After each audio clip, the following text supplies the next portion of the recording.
नमस्कार। रेणुका रानी सिंह महादेव चैनल में आप सभी का हार्दिक स्वागत है। कुंडली में सूर्य का मजबूत होना काफ़ी लाभकारी होता है। रविवार को सूर्य देव को प्रसन्न करने के लिए कई उपाय किए जाते हैं। उनके बारे में कई कथाएं प्रचलित हैं। आज हम जानेंगे कि आखिर ऐसी क्या वजह थी जिसके कारण सूर्य देव को अश्व यानी घोड़े का रूप धारण करना पड़ा। कथा के अनुसार ब्रह्मा के पुत्र दक्ष की पुत्री का नाम संज्ञा था, जिनका विवाह सूर्य देव से हुआ था। वे बहुत खूबसूरत थी। उन्होंने 2 पुत्र दक्षिणाधिपति यम और शनिश्चर व 4 कन्याएं ताप्ती, भद्रकालिंदी और सावित्री। इन 4 कन्याओं को जन्म दिया। एक बार की बात है, जब संज्ञा सूर्य देव का तेज सह न सकी तो उन्होंने अपनी प्रतिरूप स्त्री का निर्माण किया और उसे सवर्णा नाम दिया। उन्होंने कहा कि तुम्हें सूर्य के साथ पत्नी कर्तव्य निभाना है, लेकिन इस बारे में किसी को भी पता नहीं चलना चाहिए, यहाँ तक कि सूर्य देव को भी नहीं। जब भी कोई विपदा आएगी मुझे याद करना, मैं चली आऊँगी। यह कहकर संज्ञा मायके चली जाती है। पिता दक्ष ने पुत्री को समझाया कि विवाह के बाद पुत्री का इस तरह मायके में रहना उचित नहीं। उन्होंने अपनी पुत्री से कहा कि विवाहिता को अपने पति के घर पर ही रहना चाहिए।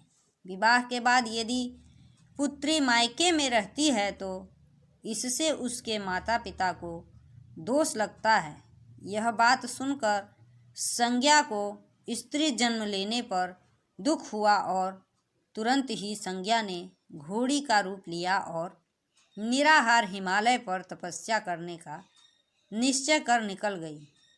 उधर संवर्णा ने सूर्य के 5 पुत्र और 2 कन्याओं को जन्म दिया। इस बीच सूर्यदेव को संवर्णा पर शक नहीं हुआ, लेकिन उसी दौरान शनिदेव ने संवर्णा से खाना मांगा। तब उन्होंने कहा कि भगवान की पूजा के बाद तुम्हें खाना दूंगी। इस पर शनिदेव ने तुरंत खाना मांगते हुए संवर्णा को पैर दिखाया। संवर्णा ने शनिदेव को श्राप दिया कि तुम्हारा पैर टूट जाएगा। घबराहट में शनिदेव ने सारी घटना पिता सूर्यदेव को बताई, जिसे जानकर सूर्यदेव ने कहा कि ऐसा असंभव है कि कोई माता अपने पुत्र को श्राप दे। उन्होंने अपने मन की आंखों से देखा तो पता चला कि संज्ञा नहीं है। क्रोधित सूर्यदेव ने संवर्णा से पूछा कि तुम कौन हो। सूर्यदेव का गुस्सा देख संवर्णा डर गई और उसने बताया कि वह संवर्णा है, संज्ञा की छाया।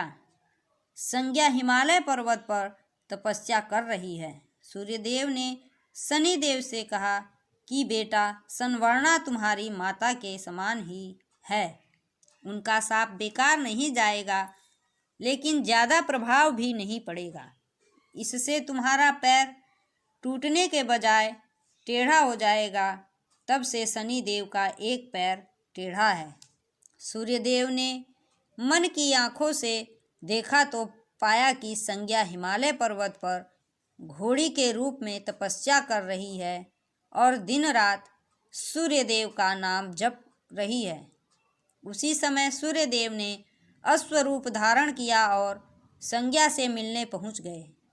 तपस्या में लीन संज्ञा ने सूर्यदेव को अश्वरूप में देखा और कहा कि मुझे सूर्यदेव के अलावा कोई अन्य पुरुष दिखाई नहीं देता, अतः यह सूर्यदेव ही हैं। उस समय संज्ञा ऋतुमती थी।